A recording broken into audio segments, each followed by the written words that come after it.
नमस्कार दोस्तों, एमसीक्यू संसार में आपका बहुत बहुत स्वागत है। आज हम करंट अफेयर क्वेश्चंस देखेंगे 3 मई 2026 के। ये मोस्ट इम्पॉर्टेंट है कॉम्पिटिटिव एग्जाम्स के लिए। आइए क्वेश्चंस पे चलते हैं। क्वेश्चन नंबर 1 है, the newly launched E Prapti portal is associated with which organisation. किस ऑर्गेनाइजेशन से ई प्राप्ति पोर्टल एसोसिएट है? ऑप्शन ए है आरबीआई, ऑप्शन बी है ईपीएफओ, ऑप्शन सी है सेबी एंड डी है Niti Aayog. Option B is the right answer, EPFO. आप की points note कर सकते हैं। की पॉइंट्स में एडिशनल इंफॉर्मेशन भी दी गई है। The E Prapti portal is launched by employee provident fund organisation EPFO. EPFO का फुल फॉर्म भी इंपॉर्टेंट है, employee provident fund organisation, to track and activate inoperative PF account and link them with UN.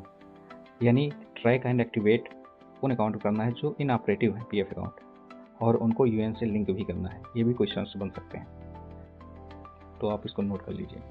Next question की तरफ आगे बढ़ते हैं। Recently Ladakh number of district increase from 2 to how many, यानी 2 से बढ़ाकर कितना कर दिया गया है?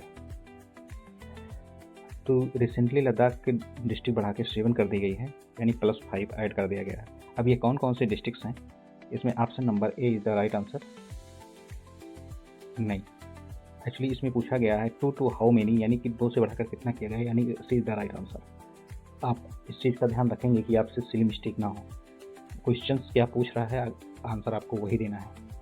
यानी फ्रॉम 2 टू हाउ मेनी, यानी 2 से बढ़ा के आपको 7 कर दिया गया है। ये पॉइंट्स नोट कर लीजिए। कौन कौन से डिस्ट्रिक्ट बढ़ाए गए हैं?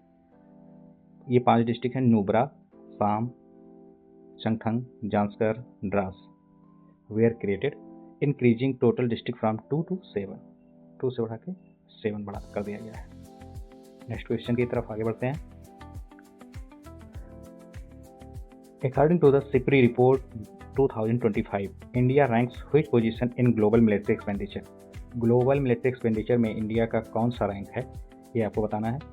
ये इसलिए इंपॉर्टेंट क्वेश्चन है क्योंकि अभी वार्स, इंटरनेशनल वार्स चल रहे हैं, तो ये क्वेश्चन इंपॉर्टेंट हो जाता है।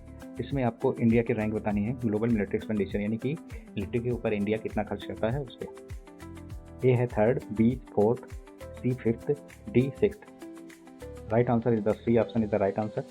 इंडिया का 5th रैंक है। आपकी पॉइंट्स इसमें भी नोट कर लीजिए। As per the Stockholm International Peace Research Institute, SIPRI. SIPRI का फुल फॉर्म भी बहुत इंपॉर्टेंट है, Stockholm International Peace Research Institute. India 5th largest military spender, यानी 5वां सबसे ज़्यादा मिलिट्री पे स्पेंड करने वाली कंट्री है इन 2025 में। Next question, mission Saksham launch by RBI related to. Mission Saksham किस लिए लॉन्च किया गया है? जो आरबीआई ने लॉन्च किया है उसको आपको बताना है। ऑप्शन ए में digital payment, cooperative bank buildings, C option is inflation control, D crypto currency regulation. B option is the right answer, यानी कोऑपरेटिव बैंक्स कैपेसिटी बिल्डिंग के लिए किया गया है। इसमें की पॉइंट्स आप नोट करिएगा। RBI mission Saksham focus on strength urban cooperative banks, U CBs मजबूत करने के लिए किया through training and better governance. Training और बेटर गवर्नेंस के द्वारा स्ट्रेंथिंग यानी मजबूत करने के लिए मिशन सक्षम बनाया है आरबीआई ने। Next question, the RBI's new expected credit loss framework will be implemented from 2026 चल रहा है, और ये कब से इम्प्लीमेंट होगा? 2027 या 28, 29, 4 ऑप्शन है। B option is the right answer, 27 से। इसमें आप की पॉइंट्स नोट करिए। The ECL framework will be replacing existing norms 1 April 2027। 1 April 2027 से आपका ये नया नियम लागू होगा। इसमें नए टर्म कंडीशन होंगे लोन देने के लिए। इंप्रूविंग रिस्क असेसमेंट, यानी रिस्क असेसमेंट जो पहले करते थे बैंक, वो उस थोड़ा सा इसमें कुछ चीज़ें अपडेट की जाएंगी और पुरानी चीज़ों को हटा के। Next question, What does the WORR refers to India's economic contest April 2026? WORR अप्रैल 2026 में कैसे किन टर्म से रेफर कर रहा है? Wealth output, revenue reforms, war, oil, rupee range, work output, risk rate, D है आपका वर्ल्ड ऑयल रिजर्व रिफॉर्म्स। तो इसमें आपका B option is the right answer, क्योंकि अप्रैल में वार चली रही है, ऑयल डिफिशियंसी, जिसमें वार के कारण ऑयल डिफिशियंसी हो गई है, एंड रुपीज का भी डाउन जा रहा है, एंड रेंज की डिफिशियंसी हो रही है, यानी कमी हो रही है। आप इसमें की पॉइंट्स ये नोट कर सकते हैं।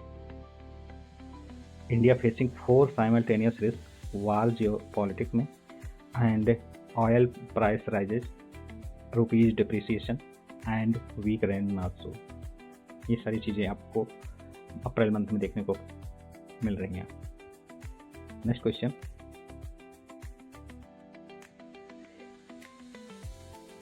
India recently extended a currency swap arrangement worth 30 billion to which country?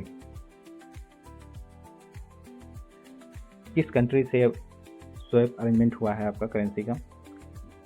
ए है Sri Lanka, B Nepal, C Maldives, and D Bangladesh. इसमें C is the right answer, Maldives. आपकी पॉइंट्स नोट कर लीजिए। India extend 30 billion currency swap to Maldives strengthening. अब ये किसके लिए हुआ है आपका? इकोनॉमिक डिप्लोमेसी को मजबूत करने के लिए एंड फाइनेंशियल कोऑपरेशन को बढ़ाने के लिए। Next question, the DPI @ 2047 road map launched by NITI Aayog focused on. ये DPI @ 2047 रोड मैप किस पे बेस है? डिफेंस प्रोडक्शन पे, डिजिटल पब्लिक इंफ्रास्ट्रक्चर पे, स्पेस टेक्नोलॉजी पे, एंड एग्रीकल्चर। तो DPI से अगर आप देखें तो B option is the right answer, digital public infrastructure पे। इसमें की पॉइंट्स आप नोट करिए। The road map aims expand digital public infrastructure across the sector. अब इसमें सेक्टर भी इंपॉर्टेंट हो जाते हैं, तो सेक्टर भी नोट कर लीजिए, हेल्थ, एजुकेशन, एंड MSME। इसमें MSME मतलब स्मॉल उद्योग, छोटे उद्योग।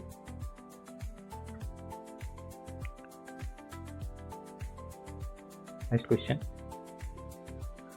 According to the recent news, India facing early heat wave condition reported by which organisation?